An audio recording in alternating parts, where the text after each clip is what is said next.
नमस्कार किसान भाइयों, कृषि समाचारों में आपका स्वागत है। सबसे पहले नजर डालते हैं आज के मुख्य समाचारों पर। गन्ने का समर्थन मूल्य नहीं बदला, 5 साल में बढ़ेगा 100 लाख टन मछली उत्पादन। चीनी उद्योग पर हरकत में आया केंद्र, 23 चीनी मिलों के बेचने पर रोक और खेती को बदल देगा HD 2967। और अब समाचार विस्तार से। प्रदेश सरकार ने वर्ष 2014-2015 पेराई सत्र के लिए गन्ने का राज्य परामर्शी मूल्य घोषित कर दिया है, जो कि पिछले साल के घोषित गन्ना मूल्य के बराबर ही है। मुख्यमंत्री की अध्यक्षता में हुई कैबिनेट की बैठक में गन्ना मूल्य सामान्य किस्म के गन्ने के लिए 280 रुपये प्रति क्विंटल, अगैती के लिए 290 रुपये प्रति क्विंटल और अनुपयुक्त किस्म के गन्ने के लिए 275 रुपये प्रति क्विंटल घोषित करने का फैसला लिया गया। इस बैठक में ये भी कहा गया कि गन्ना किसानों को 2 किश्तों में गन्ना मूल्य का भुगतान करना होगा। पहली किश्त 40 रुपये कम करके देनी होगी, यानी 240 रुपये प्रति क्विंटल का भुगतान करना होगा। बकाया की 40 रुपये की दूसरी किश्त पेराई समाप्त होने के 3 महीने के अंदर करनी होगी।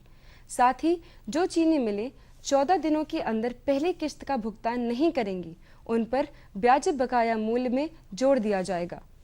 देश में मछली की बढ़ती मांग को पूरा करने के लिए सरकार एक्वाकल्चर तकनीक को बढ़ावा देगी।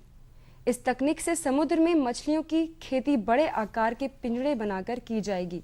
इस प्रोजेक्ट को Indian council for agriculture research यानी ICAR ने 12वीं वित्त योजना में शामिल किया है। यह प्रोजेक्ट देश में मछली उत्पादन को जहां तेज करेगा, वहीं 5 साल में उत्पादन 100 लाख टन बढ़ जाएगा।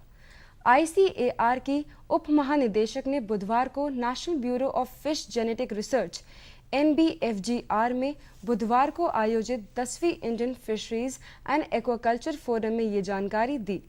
चीनी उद्योग की बिगड़ी आर्थिक स्थिति और गन्ने के बकाये से परेशान किसानों की हालत को लेकर केंद्र सरकार गंभीर है। खाद्य मंत्रालय इस बारे में विस्तृत रिपोर्ट तैयार करने में जुटा हुआ है। साथ ही मंत्रालय समस्या के स्थायी समाधान के बारे में प्रस्ताव तैयार करने की कोशिश कर रहा है। प्रधानमंत्री कार्यालय के निर्देश पर खाद्य मंत्रालय चीनी उद्योग और गन्ना किसानों की समस्या को सुलझाने की तैयारी कर रहा है। गन्ना किसानों के बकाये के साथ मिलों की मुश्किलों का भी विस्तार से जिक्र किया जा रहा है। गन्ना मूल्य निर्धारण में राज्य सरकारों के हस्तक्षेप से पैदा होने वाली परेशानियों का भी राज्यवार ब्यौरा तैयार किया जा रहा है। प्रदेश सरकार ने यूपी कॉरपोरेटिव शुगर फेडरेशन की सभी 23 चीनी मिलों के बेचने पर रोक लगा दी है। कैबिनेट के फैसले के अनुसार इन चीनी मिलों को प्रदेश हित में चलाया जाएगा। कैबिनेट ने यह भी फैसला लिया है कि कॉरपोरेटिव शुगर फेडरेशन की चीनी मिलों के कर्मचारी अब कॉरपोरेटिव एक्ट के तहत संचालित होंगे।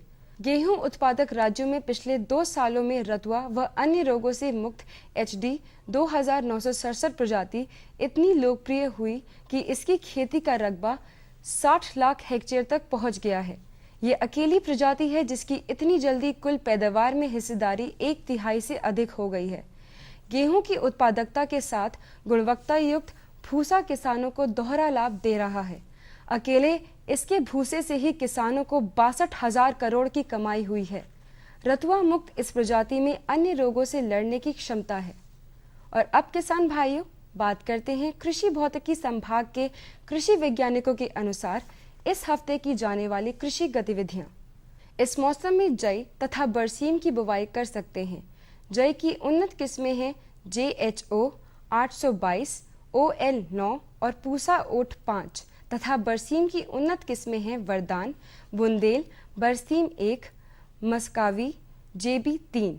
जई के लिए बीज दर है 80 से 100 किलोग्राम प्रति हेक्टेयर और बरसीम के लिए बीज दर है 25 से 30 किलोग्राम प्रति हेक्टेयर। इस मौसम में किसान भाई मसूर की बुवाई कर सकते हैं। इसकी उन्नत किस्में हैं पूसा मसूर 5, L 4594। इसके बीजों को राइजोबियम और PKBS टीकों से अवश्य उपचार करें।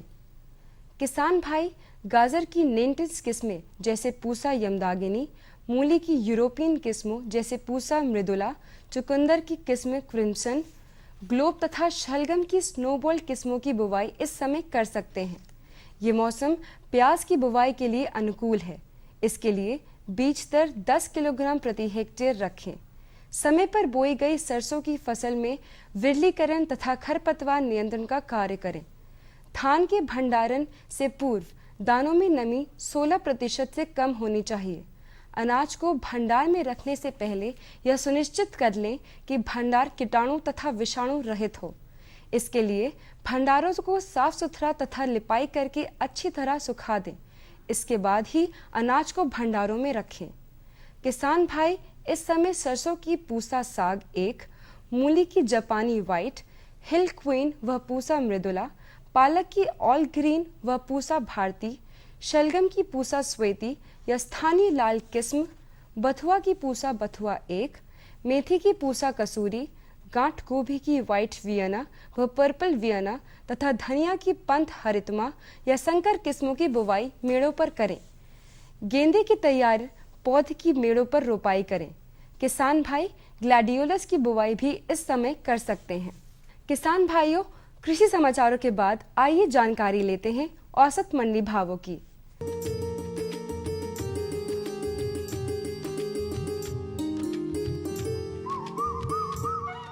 धान शाहजहांपुर मंडी में 1105 रुपये प्रति क्विंटल, शाहाबाद में 1360 रुपये प्रति क्विंटल, तिलहर में 1085 रुपये और हरदोई में 1364 रुपये प्रति क्विंटल के हिसाब से बिका।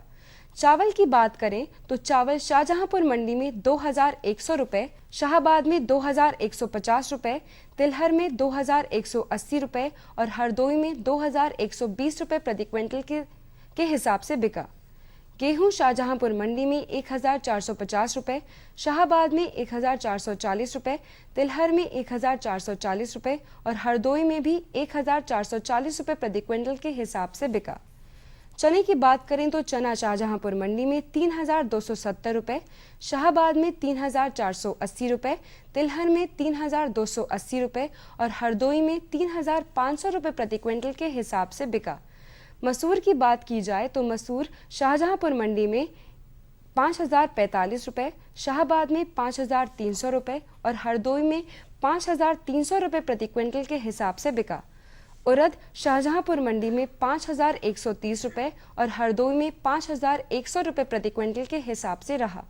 गुड़ शाहजहांपुर मंडी में 2420 रुपये, शाहाबाद में 2850 रुपये, तिलहर में 2680 रुपये और हरदोई में 2800 रुपये प्रति क्विंटल के हिसाब से बिका। सरसों के भाव शाहजहांपुर मंडी में 3220 रुपये, शाहाबाद में 3450 रुपये, तिलहर में 3205 रुपये और हरदोई में 3460 रुपये प्रति क्विंटल के हिसाब से रहा। सब्जियों में आलू शाहजहांपुर मंडी में 1840 रुपये, शाहाबाद में 2150 रुपये, तिलहर में 1950 रुपये और हरदोई में 2160 रुपये प्रति क्विंटल के हिसाब से बिका। टमाटर शाहजहांपुर मंडी में 850 रुपये, शाहाबाद में 900 रुपये, तिलहर में 980 रुपये और हरदोई में 900 रुपये प्रति क्विंटल के हिसाब से बिका। प्याज शाहजहांपुर मंडी में 1400 रुपये, शाहाबाद में 1480 रुपये, तिलहर में 1660 रुपये और हरदोई में 1670 रुपये प्रति क्विंटल के हिसाब से बिका। तो किसान भाइयों, ये थे आज के कृषि समाचार और मंडी भाव। अगले अंक में आपसे फिर होगी मुलाकात, तब तक के लिए नमस्कार। और बताओ। बस। अरे ये क्या भैया जी, बस इतनी सी रासायनिक खाद? किसानी छोड़ रहे हो क्या? किसानी नहीं, नादानी छोड़ रहे हैं। मिट्टी की जांच कराई है। अब तो लालाजी जितनी जरूरत है उतने ही उर्वरक खेत में डालेंगे। हाँ किसान भाई, आज ही अपने जिले की नजदीकी भूमि परीक्षण प्रयोगशाला में मिट्टी की जांच जरूर करवाएं और मिट्टी में पोषक तत्व, नमी व पौधे के विकास को देखते हुए केवल जरूरत के अनुसार ही पोषक तत्व डालें। और हाँ, मिट्टी में गंधक, जस्ता, बोरोन जैसे सूक्ष्म पोषक तत्वों का पता लगाना भी न भूलें। उर्वरक और जैविक खाद के सही उपयोग से भूमि का उपजाऊपन बनाए रखें, उत्पादकता बढ़ाएं, खर्चा घटाएं और बहुमूल्य विदेशी मुद्रा बचाने में भी सहयोग दें। और हाँ, धीमी गति से नाइट्रोजन उपलब्ध कराने वाले उर्वरकों जैसे नीम लेपित यूरिया को प्राथमिकता दें और यूरिया का पत्तों पर छिड़काव करें। अरे वाह, तू तो सचमुच समझदार हो गया रे। अधिक जानकारी के लिए संपर्क करें जिला कृषि अधिकारी या किसान कॉल सेंटर। अम्मा खाना दे दो ना।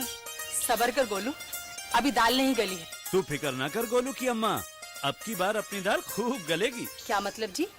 अब की बार NFSM के तहत दाल की पैदावार को बढ़ाने के तरीकों को दिखाने के लिए देश में 1000 क्षेत्र चुने गए हैं, जिसमें हमारा इलाका भी आ गया है। पर इससे हमें क्या फायदा? हमें 5 एकड़ खेती के लिए खाद और कीटनाशक के अलावा बढ़िया बीजों की एक मिनी किट भी मिलेगी। इतनी दाल का करेंगे क्या जी? अरे भगवान, सरकार ने दलहन का समर्थन मूल्य भी खूब बढ़ा दिया है और इनकी खरीद का भी पूरा इंतजाम कर लिया है। इससे आमदनी बढ़ेगी और फिर हमारा गोलू अच्छे स्कूल में जाकर के कृषि वैज्ञानिक बनेगा। हाँ श्यामू भैया, सरकार कह रही है पूर्वी भारत में भी दूसरी हरित क्रांति आएगी। अरे ये तो पंजाब और हरियाणा में हुआ था, यहाँ तो अनाज की पैदावार अब भी कम है। सरकार की बातों में कुछ तो दम होगा। आखिर यहाँ बारिश 3 गुना होती है। चलो वैज्ञानिक का नंबर मिलाते हैं। अरे वाह, आ गए। नमस्ते सरपंच जी। हाँ भाई, उपजाऊ जमीन की कीमत को पहचानो। जरूरत है सिर्फ सही किस्म और तकनीक अपनाने की।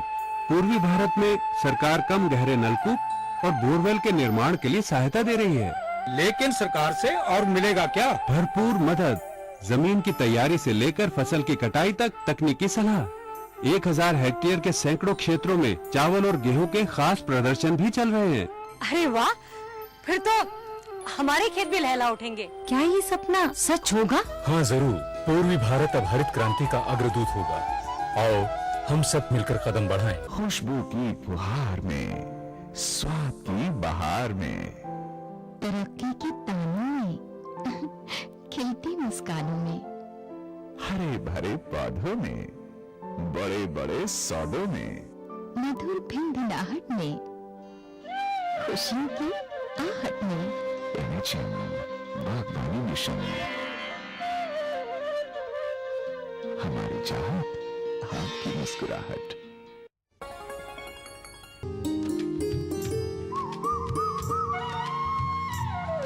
किसान भाइयों नमस्कार। कार्यक्रम कृषि दर्शन के आज के अंक में कृषि समाचारों के बाद एक बार पुनः आप सभी किसान भाइयों का स्वागत है।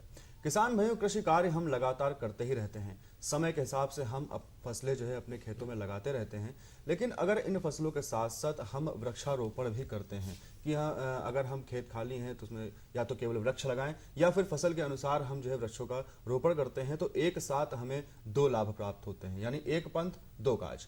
तो इसी बात को ध्यान में रखते हुए आज के अंक में हम जानकारी प्राप्त करेंगे कि कृषि में वनों का क्या महत्व है, और इस विषय को विस्तार से बताने के लिए हमारे साथ मौजूद हैं वन विभाग लखनऊ से उप वन संरक्षक डॉक्टर MP सिंह जी। आइए उनका स्वागत करते हैं। डॉक्टर साहब, बहुत बहुत स्वागत है कार्यक्रम कृषि दर्शन में। मैं अपने सभी किसान भाई तरफ से जानना चाहता हूं कि जो कृषि वानिकी है, एक तो कृषि के साथ साथ वनों का बहुत महत्व है। जितने ज्यादा हम वृक्ष लगाएं उतनी हरियाली हमारे आसपास होगी। तो सबसे पहले जानना चाहूंगा कि ये कृषि वानिकी है क्या? कृषि वानिकी, जैसा हम जानते हैं, कृषि हमारे लिए बहुत आवश्यक है क्योंकि उससे अन्न मिलता है।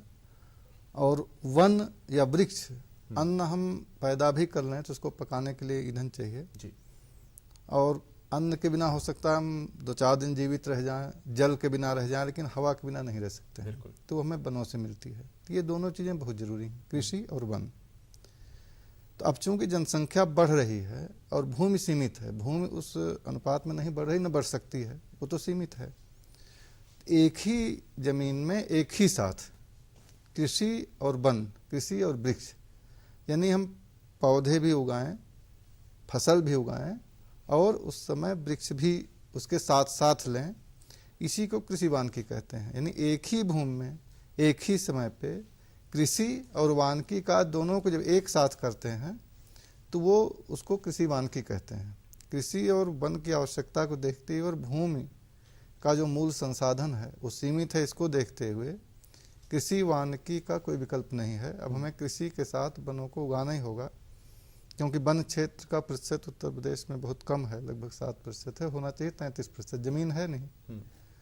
तो एकमात्र विकल्प यही है कि जो कृषि भूमि है उसमें भी मेड़ों पे या जैसे संभव हो, जहाँ तक संभव हो, उसमें वृक्ष लगाए जाएं। इसी को कृषि वानिकी कहते हैं। तो कृषि वानिकी खास तौर पर क्यों करनी चाहिए किसान भाइयों? कि कृषि के साथ वानिकी से वनों के तो बहुत से लाभ हैं। उनसे हवा मिलती है, ऑक्सीजन मिलती है, जल मिलता है, उस सब पे हम नहीं जाते, हम सीधे सीधे आते हैं जी। कि किसान भाइयों को सीधे क्या लाभ है। तो अब अगर गांव के किसान भाइयों की ओर देखें तो सबसे बड़ी ज़रूरत होती है ईंधन की, क्योंकि मैं भी ग्रामीण क्षेत्रों का हूँ। तो अधिकांश किसानों के पास इतने संसाधन नहीं को सिलेंडर गैस का प्रयोग कर सकें। तो ईंधन के लिए वो वनों पर निर्भर करते हैं या वृक्षों पर निर्भर करते हैं। तो इसलिए जो है सबसे पहली आवश्यकता तो ही है, नहीं तो अगर खेती कर भी लेंगे और राशन आ भी जाएगा तो पकाने के लिए लकड़ी की ज़रूरत पड़ेगी, पड़ती भी है गाँव में, खास करके शहरी क्षेत्रों में भी। आप देखिए जो बहुत से मजदूर वर्ग के लोग होते हैं जो रहते हैं, सुबह हम निकल जाएं टहलने किसी भी सड़क पे, वहाँ दिखते हैं खाना पकाते हुए ईंधन पे। ये लखनऊ का भी दृश्य हर जगह का है। तो इस तरह से ईंधन सबसे पहली ज़रूरत जो किसान भाइयों की है, ईंधन, जिसके लिए वनों पर निर्भर करते हैं पूर्णतया। दूसरा देखिए यहाँ जो है जानवर जरूर किसान भाई पालते हैं। हालांकि अब ट्रैक्टर का चलन बढ़ गया तो बैल तो अब गांव में प्राय नहीं रहे, लेकिन दुधारू जानवर जैसे गाय भैंस अवश्य ही रहती हैं, हर किसान के पास रहती हैं। और इसके अलावा भेड़ बकरी भी कुछ लोग पालते हैं। तो इन तमाम जानवरों के लिए चारा कुछ खेतों से होता है, लेकिन बाकी जो है कुछ प्रजातियां ऐसी होती हैं जिनको उन्हें उगाना पड़ता है, नहीं तो चारे की समस्या भी कटाती है, या चारागाह। उसके अलावा से मान लीजिए आपके पास राशन आ गया, आपने पका लिया, जानवर के लिए चारा भी कर लिया, रहने के लिए मकान, प्रकाष्ठ, तो वो किसान भाइयों के लिए मकान तो चाहिए ही। और गरीब किसानों के लिए वो पक्का मकान नहीं बना सकते, तब तो छप्पर और उस पर आश्रित करते हैं जो कि वन भूमि से ही मिलता है, लकड़ी। तो इस तरह से, और उसके अलावा मकान बन गया तो आपको रहने के लिए चारपाई चाहिए, मेज कुर्सी, तमाम ऐसी चीज़ें हैं जिसके लिए कि प्रकाश की जरूरत किसान भाइयों को बहुत ज़्यादा है, जैसे कि सबको है। कुल मिलाकर घरेलू स्तर पर भी और अगर व्यावसायिक स्तर पर भी काम यही नहीं, बहुत सी और ज़रूरतें हैं। जैसे चारागाह के बाद फल फूल, जैसे स्वस्थ रहने के लिए उसकी ज़रूरत है। उसके अलावा कुछ और चीज़ें हैं जिसके लिए कि कृषि वानिकी अत्यंत आवश्यक है। वो अब धीरे धीरे सामने भी आ रहे हैं रिसर्च पे, जैसे मोनोक्रॉपिंग। अगर मान लीजिए आप एक खेत में लगातार गेहूं पैदा कर रहे हैं जी, तो कुछ समय बाद उसकी उर्वरक क्षमता कम होती है और फिर रोग भी बढ़ते जाते हैं। तो अब जो रिसर्च आई हैं वो आई हैं कि आप उसमें या तो पेड़ लगाएं, उससे पत्तियों वगैरह से जो खाद बनेगी धीरे धीरे उर्वर शक्ति को बढ़ाएगी, नहीं तो कृत्रिम रासायनिक उर्वरकों द्वारा आप भले ही फसल पैदा करते जाएं, लेकिन लंबे समय के लिहाज से भूमि की उर्वर शक्ति को घटा रहे हैं। और एक समय निश्चित आएगा जब उसमें पैदावार धीरे धीरे कम होते होते लगातार कम होती जाएगी। अब अगर उसमें आप पेड़ लगाते हैं तो उनकी जो पत्तियां गिरती हैं, वो ये सारी चीज़ें आती हैं, तो उनसे जो है वो उर्वरा शक्ति उनकी लगभग एक लेवल पे मेंटेन रहती है।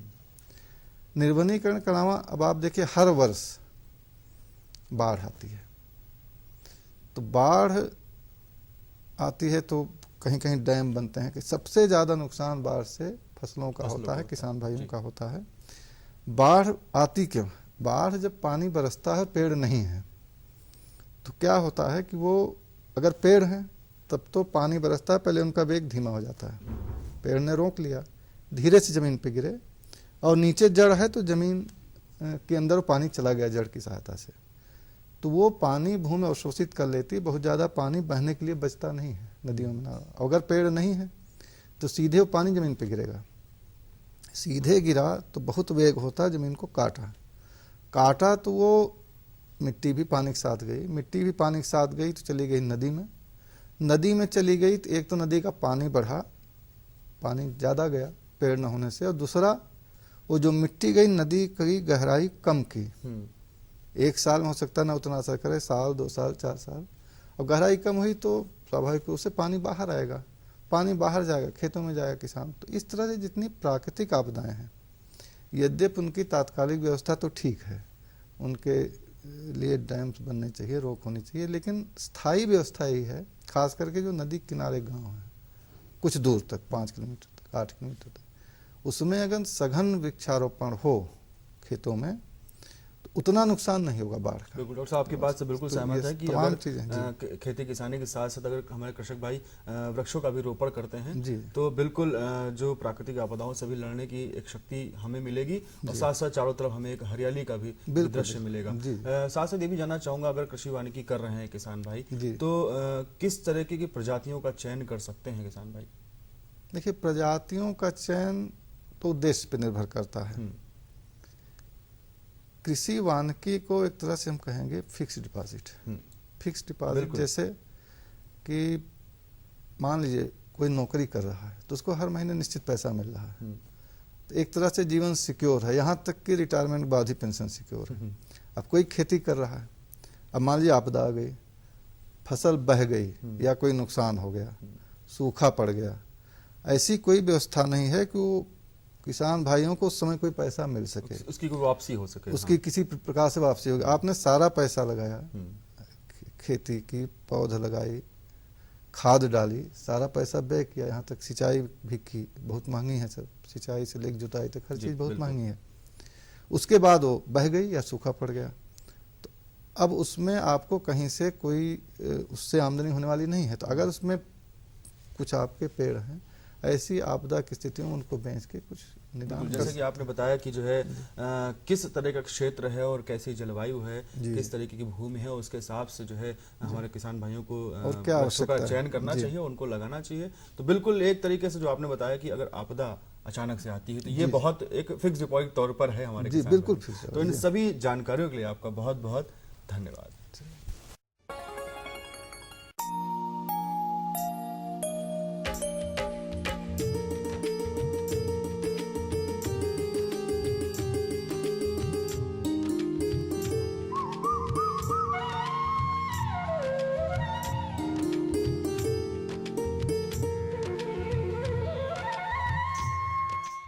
खेती की जानकारी के बाद प्रस्तुत हैं मौसम समाचार। मौसम में पिछले दिनों प्रदेश का अधिकतम तापमान 29 से 33 डिग्री सेल्सियस तथा न्यूनतम तापमान 12 से 16 डिग्री सेल्सियस के बीच दर्ज किया गया। अधिकतर जगहों पर मौसम साफ रहा और सुबह के समय अधिकांश स्थानों पर आसमान पर धुंध छाई रही। मौसम विभाग के पूर्वानुमान के अनुसार आने वाले 2-3 दिनों में मौसम आमतौर पर साफ रहेगा और इसमें किसी खास परिवर्तन की संभावना नहीं है। अधिकतम तापमान 27 से 28 डिग्री सेल्सियस के बीच रहने की संभावना है। वहीं न्यूनतम तापमान 9 से 10 डिग्री सेल्सियस के बीच हो सकता है, जिससे तापमान में कुछ गिरावट आ सकती है। जहां एक और सुबह के समय धुंध रहेगी, वहीं दिन में हल्की धूप देखने को मिलेगी। प्रदेश के सभी अंचलों में 5 से 10 किलोमीटर प्रति घंटे की औसत गति से हवाएं चलती रहेंगी। किसान भाइयों को सलाह है कि मौसम को ध्यान में रखते हुए गेहूं की बुवाई हेतु तैयार खेतों में पलेवा तथा उन्नत बीज व खाद की व्यवस्था करें। पलेवा के बाद यदि खेत में ओट आ गई हो तो उसमें गेहूं की बुवाई कर सकते हैं। जिन खेतों में दीमक का प्रकोप हो तो क्लोरपाइरिफॉस 20 EC को 5 लीटर प्रति हेक्टेयर की दर से पलेवा के साथ दें। नत्रजन, फास्फोरस तथा पोटाश उर्वरकों की मात्रा 120, 50 व 40 किलोग्राम प्रति हेक्टेयर होनी चाहिए। ये समय आलू की बुवाई के लिए अनुकूल है, इसलिए किसान भाई आवश्यकता अनुसार आलू की किस्मों की बुवाई कर सकते हैं। इसकी उन्नत किस्में हैं कुफरी बादशाह, कुफरी अलंकार, कुफरी चंद्रमुखी व कुफरी ज्योति, जो कि कम अवधि वाली किस्म है। वर्तमान तापमान स्नोबॉल किस्म की फूल गोभी, सलाद बंद गोभी और ब्रोकली की पौधशाला बनाने के लिए अनुकूल है। अतः किसान भाई बीजों को उपचार करने के बाद ही उथली पौधशाला पर बुवाई करें। ब्रोकली की उन्नत किस्में हैं पालम समृद्धि, पालम कंचन, ऐश्वर्या, पेकमैन। यह अवश्य ध्यान रखें कि बीज विषाणु रोग रहित हों। तापमान को ध्यान में रखते हुए किसान भाई सरसों की बुवाई में अधिक देरी ना करें। बुवाई से पूर्व खेत में उचित नमी का ध्यान अवश्य रखें ताकि अंकुरन प्रभावित ना हो।